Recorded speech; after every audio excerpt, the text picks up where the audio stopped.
Salut à toutes et à tous, donc voici Loïc et Brandon. Salut. C'est la team The Element. Nous sommes tout nouveaux sur YouTube, donc ne nous en voulez pas si on fait quelques erreurs. Et surtout n'hésitez pas à nous dire en commentaire et à nous donner quelques conseils, et si vous avez besoin vous de conseils, de nous demander. Pourquoi cette team de Fuse? Parce que au début on avait tous les deux fait du monocompte. On a beaucoup joué en monocompte pendant très longtemps. Sauf que on a voulu s'amuser ensemble et on a voulu que ce soit un peu plus rentable parce qu'on n'a pas pu beaucoup avancer dans le jeu en monocompte. Et donc du coup on a décidé de créer une team et pouvoir s'amuser ensemble et jouer le plus possible ensemble. Donc ça fait à peu près ça fait quelques années pour nous deux qu'on joue. On a fait une pause de 6 mois parce qu'il y avait les études et d'autres raisons. Et on a repris la team il y a 2 mois pour les plus récents comme le Sacrieur ou le Panda, et 3 mois à peu près pour les plus anciens persos de la team, genre Yop, Amy, Feka et Zobal. Alors, pourquoi est-ce qu'on a pris une team de 6 persos? Simplement puisque 4 c'était pas assez au niveau de l'XP gagné pendant les donjons ou les boss, etc. 8 c'est que c'était trop, ça demandait trop de temps, donc du coup trop de temps de jeu, et comme on joue pas forcément tous les deux en même temps, etc. C'était pas forcément évident. Alors comme vous pouvez le voir, on a pris 6 classes qui sont très importantes. Alors on va présenter dans l'ordre que vous voyez ici. Le Yop, très important pour les dommages, parce que c'est vraiment le dommage d'hiver de la team. Le Sacri, vraiment un très gros tank, et il permet d'encaisser et de sacrifier souvent le Panda qui se débuffe pour pouvoir vulner les mobs ou faire les placements selon les situations. Terraria, la F4 qui permet vraiment d'encaisser énormément de dommages avec le panel d'armure, surtout combiné avec le Zobal Oasis qui permet lui aussi de mettre des boucliers et de booster en dommages la team. Ensuite Feuillage, un Eni, ça très important dans toutes les teams, surtout pour le soin qui est assez efficace. Et ensuite le Panda que l'on joue full soutien pour placer les mobs, les vulner, etc. Voilà. Alors on va vous faire un descriptif rapide de chacun des persos, puisque c'est la première vidéo, alors autant en profiter. Alors on va commencer par la F4 qui est mon personnage principal. Alors comme vous pouvez voir, un stuff melou avec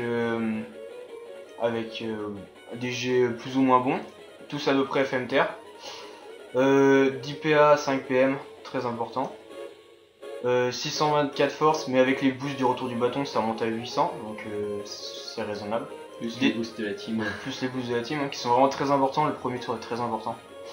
Des trophées majeurs pour les dommages et la fuite, puisque elle ne tape que au corps à corps et ou en ligne droite, et du coup s'il y a des mobs qui ont trop de tacle, je peux pas bouger, donc très important. J'ai l'anneau, pas encore PAPM, mais ça devrait pas tarder. J'ai un petit peu de kama pour. Donc voilà. Ensuite, on va passer au Zozo, qui est mon deuxième personnage. Alors, un stuff Royal Moot, pas très bon pour son level, mais très important au niveau des Dopu, puisque mon Zobal est haut et Dopu, comme vous pouvez le voir sur les trophées ici. Alors, je vais vous montrer ça dans les caractéristiques, dans les détails. Ça donne assez de Dopu, hein. On est à 202 de dommages de poussée, donc c'est assez efficace. Une sagesse pas terrible, mais une chance, la chance ça va à 543. Bon, c'est le personnage, j'ai mis 100 en vitalité, puisque au début la team peinait un petit peu, et au niveau des boucliers ça fait tout de même un petit peu de vie. Et 300 en chance, puisque les paliers étaient très intéressants. Ensuite, un stuff normal, avec un non-obstant pour XP un minimum.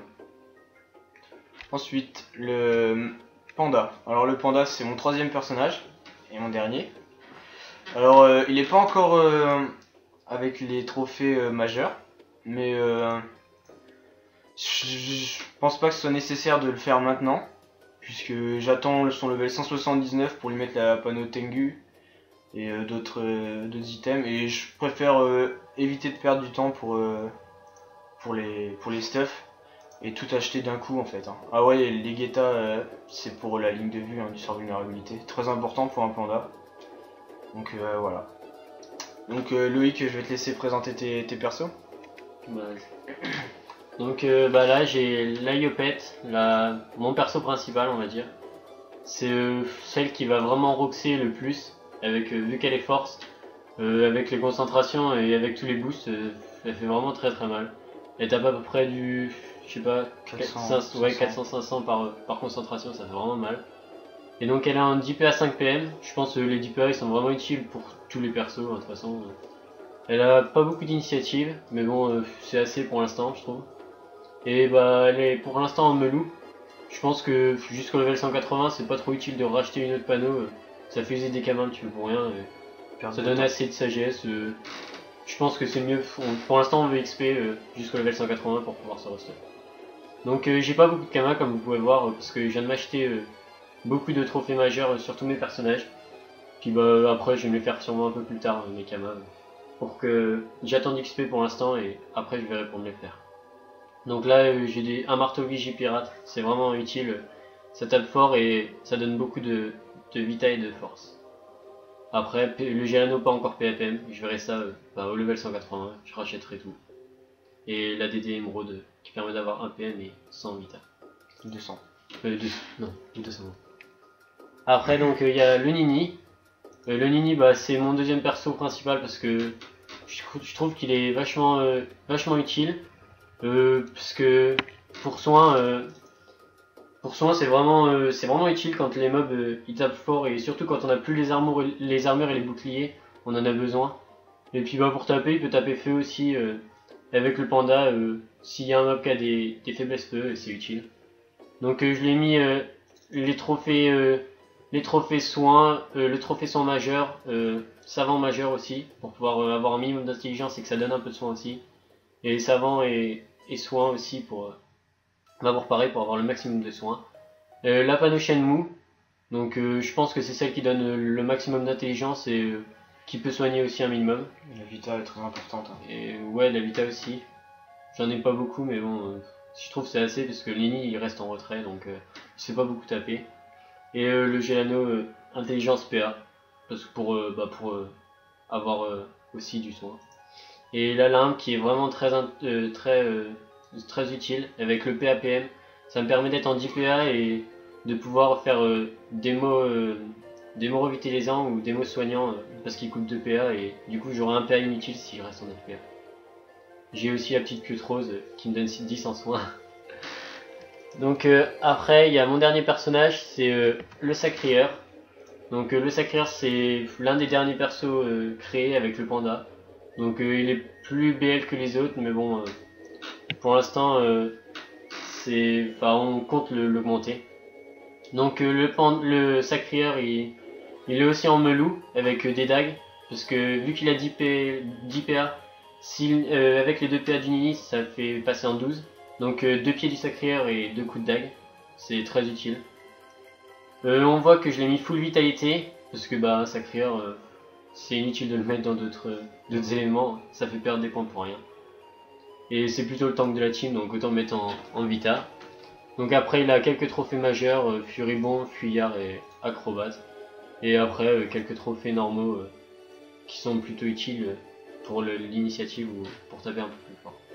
Je fais juste une parenthèse pour dire que le Sacri il est vraiment très utile, parce que j'ai pas précisé tout à l'heure, pour focus les boss de Freeghost 2, comme Ben, Lopsy ou Mansot. Et ramener le mob au milieu de nos persos et après les éliminer assez facilement et très rapidement.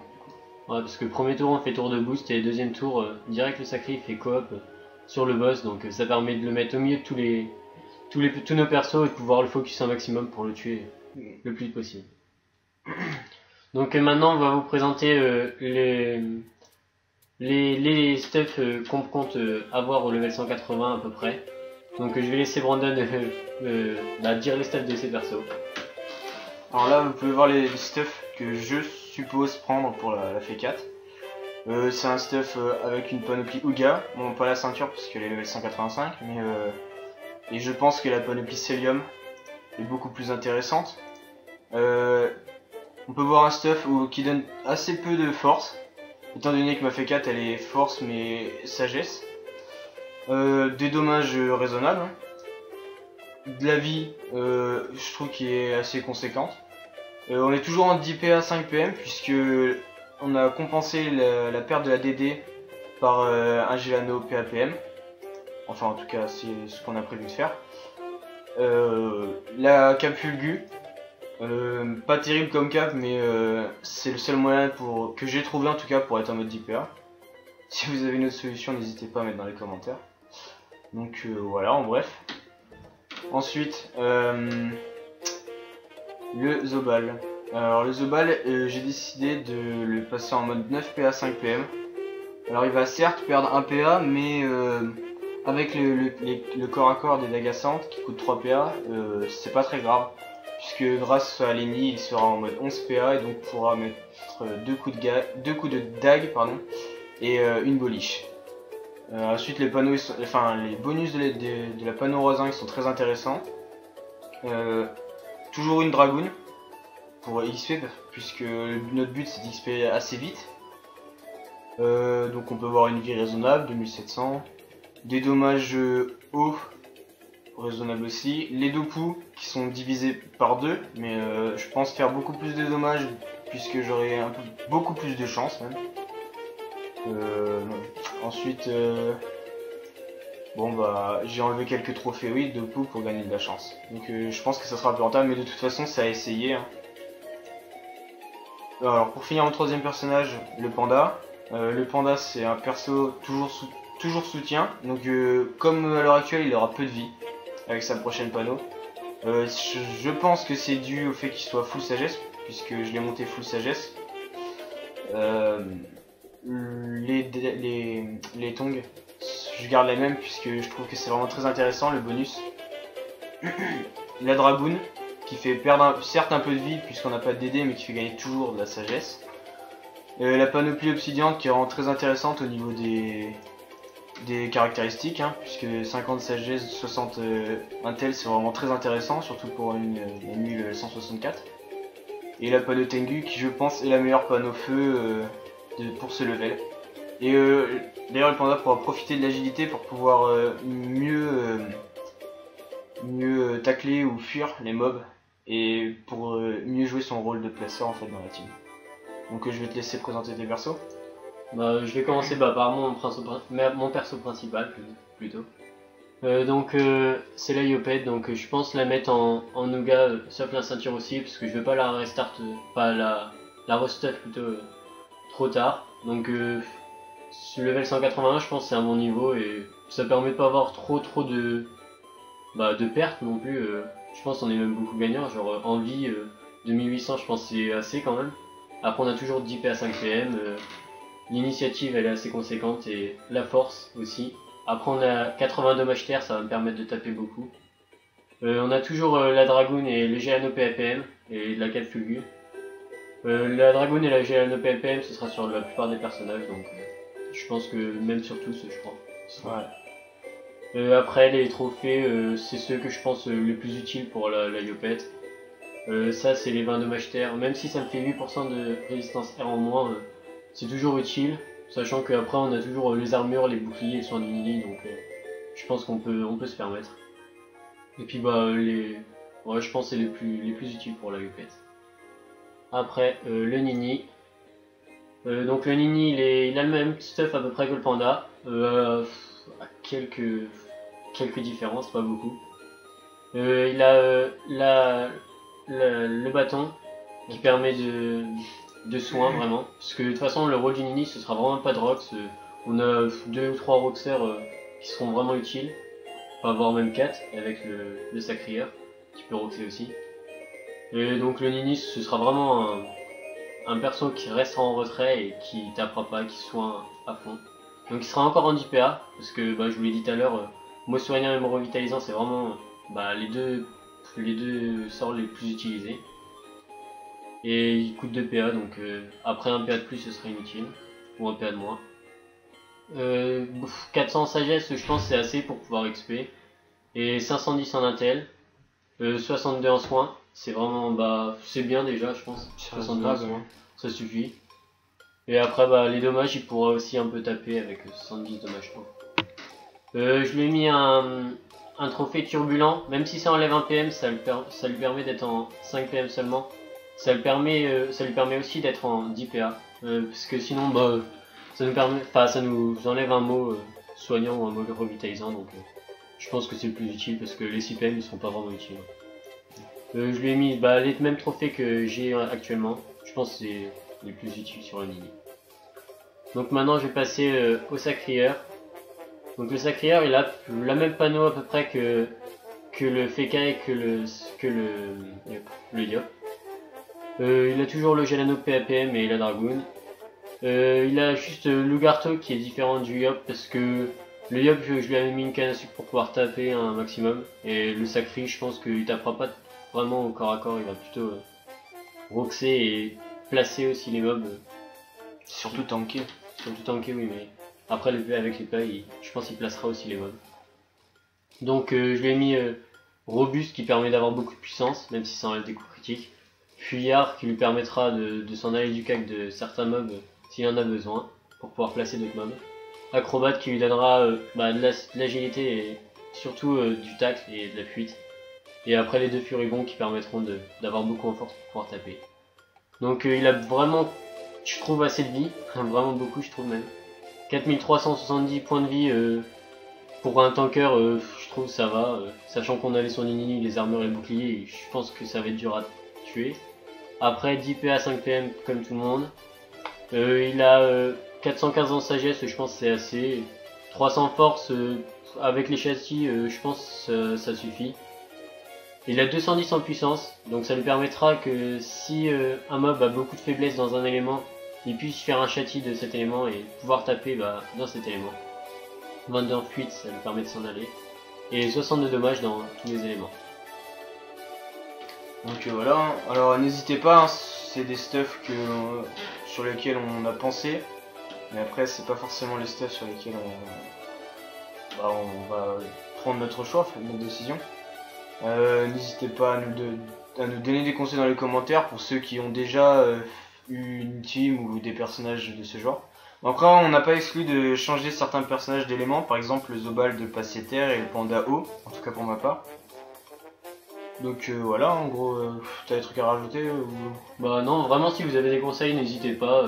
Je pense que tout conseil sera bon à prendre. Après, peut-être qu'on fera pas tout ce que vous nous dites non plus, mais la plupart, je pense, ça peut nous amuser. Et même si vous avez des choses à nous demander à faire, genre des donjons ou d'autres trucs, genre des quêtes que vous savez pas faire ou quelque chose, bah n'hésitez pas. Après, on vous répondra, on prendra le temps de vous répondre au plus vite qu'on peut. Je vous garantis pas non plus hyper vite, mais c'est le plus vite qu'on peut. Voilà. Donc on vous dit à la prochaine. Bah ouais, à la prochaine. Ciao. Merci à tous. Ciao.